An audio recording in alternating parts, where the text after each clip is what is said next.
اللہ دے دلدار دی خوشبو آندی سرکار مرحبا مرحبا آمد مصطفیٰ مرحبا مرحبا میلاد والا دن خوشی آنے آیا اچھے تے نیویں دے سونا فرق مٹانا میلاد دا چن چڑھیا اللہ رب العزت کی قسم کہ یہ اسلام کا مزاج نہیں. ایک مسلم بیٹی کو ہرگز یہ شایع نہیں کہ وہ خود کو میک اپ کے ساتھ آراستہ کرنے کے بعد کیمرے کے سامنے لائیو بیٹھی ہو اور اپنے نبی کی نعت پڑھ رہی ہو.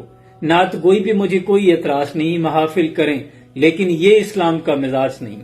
اس عورت کے بارے میں تو مصطفیٰ کریم آقا صلی اللہ علیہ وسلم نے ارشاد فرمایا کہ اگر کوئی عورت بے پردہ گھر کی دہلیز کو پار کرتی ہے تو جب تک وہ دہلیز میں دوبارہ داخل نہیں ہو جاتی فرشتے اس پہ لعنتیں کرتے ہیں، جس کے بارے میں اللہ رب العزت قرآن میں فرما رہا ہے کہ یہ عورت اپنے محرم کے بغیر خانہ کعبہ میرے گھر کی زیارت کو نہیں جا سکتی. جس عورت کے مرنے پر تمام گھر والے یہ کہہ رہے ہیں کہ میت کا منہ کوئی غیر محرم نہ دیکھے، اس کو غیر محرم کندھا نہ دے، اس کے جنازے کو ہاتھ تک نہ لگائے. اللہ کی قسم زندہ عورت کے لیے بھی یہی حکم ہے. اور اس کے پردے کا معیار تو یہ ہے کہ اللہ نے اس کی تخلیق کو بھی پردے میں رکھا، فرشتوں کو بھی ظاہر نہیں کیا. جس فرد کی یہ منکوحہ کہلائی اسی مرد کی پسلی سے اس کی تخلیق فرمائی.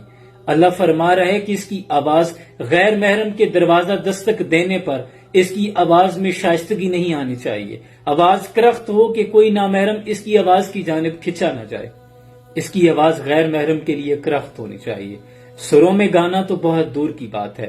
آپ اللہ کا فرمان سنیں. اے پیغمبر صلی اللہ علیہ وآلہ وسلم، اپنی بیویوں اور بیٹیوں اور مسلمانوں کی عورتوں سے کہہ دو کہ باہر نکلا کریں تو اپنے چہروں پر چادر لٹکا کر گھونگھٹ نکال لیا کریں.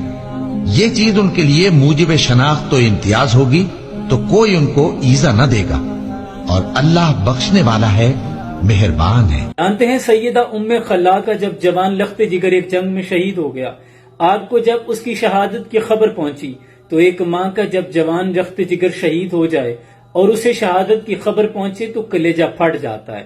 لیکن ایسے عالم میں آپ نے ایک چادر لی، اپنے حجاب کو اوڑا، اپنی چادر میں خود کو سمیٹا اور میدان جنگ میں پہنچی. لاشے کے لیے آپ کبھی ادھر گھومتی ہیں کبھی اس طرف دوڑتی ہیں جستے خاکی کے لیے، لیکن آپ اپنے حجاب کو سنبھالے ہوئے. ایک صحابی آئے، کہنے لگے اماں تیرا جوان لخت جگر فوت ہو گیا ہے لیکن تو پھر بھی چادر کو سنبھالے ہوئے ہے. تو اس پر ام خلاد نے فرمایا میرا بیٹا فوت ہوا ہے، میری حیا تو فوت نہیں ہو گئی.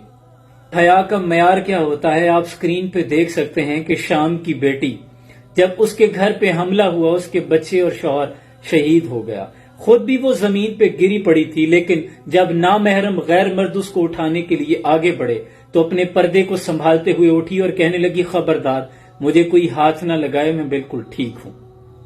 اور دوسری تصویر آپ دیکھ لیں، ریسنٹلی جب سیلاب کی تباہ کاریاں تھی تو آپ دیکھیں اس بہن کے پاس عذر بھی تھا، پانی سب کچھ بہا لے گیا لیکن اس کی حیا، اس کا پردہ، اس کا حجاب اس کے ساتھ ہے.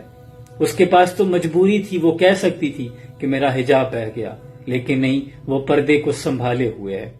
میں نے ویڈیوز میں چہرے پہلے ہی بلر کر دیے ہیں کیونکہ میری غیرت کم از کم یہ اجازت نہیں دیتی کہ میری وجہ سے میری مسلمان بہن بیٹی کا چہرہ کوئی نامحرم دیکھے، کیونکہ مطمع نظر فقط اصلاح تھا، دل آزاری کرنا تو ہرگز مقصود نہیں تھا. حضور نے فرمایا کہ جب تم حیا نہ کرو تو جو چاہے کرو، پھر ہمارا تم سے کوئی تعلق نہیں. خدا را محافل کا انعقاد کریں لیکن ادب و آداب کا اور حیا کا دامن نہ چھوڑیں، کیونکہ تمہارا تعلق تو اس دین سے ہے جس کی بیٹی گڑیا بھی خریدے تو دوپٹہ ساتھ لیتی ہے. عورت دیوار سے گر جائے تو اٹھ سکتی ہے، معیار سے گر جائے تو پھر نہیں اٹھ سکتی. اس لیے تمہیں تو سجنے کی ضرورت ہی نہیں ہے بنت ہوا، تجھ پہ تو سجتی ہے حیا بھی کسی زیور کی طرح. اگر میری بات سے دل آزاری ہوئی ہو تو میں معافی کا خواستگار ہوں، کیونکہ دل آزاری مقصود نہیں تھی. اللہ کریم ہمیں عمل کرنے کی توفیق عطا فرمائے. قرآن کہتا ہے کہ نصیحت کرتے رہو، نصیحت مومنوں کو فائدہ دیتی ہے. سلام پہنچے.